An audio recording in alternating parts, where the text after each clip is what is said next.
Mga Salmo 126.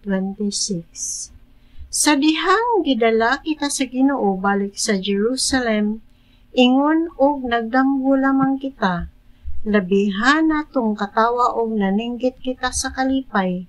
Unya, nakaingon ang ubang kanasuran. Naghimo ang Ginoo og mga kahibulungang butang alang kanila.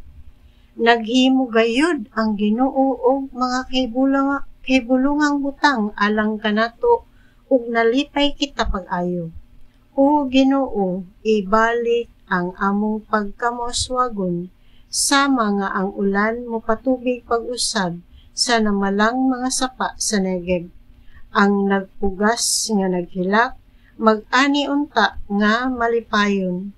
Sila nga naghilak samtang nagpugas, mupauli unta nga mag-awit, nga malipayon kay nagdala naman sa abot.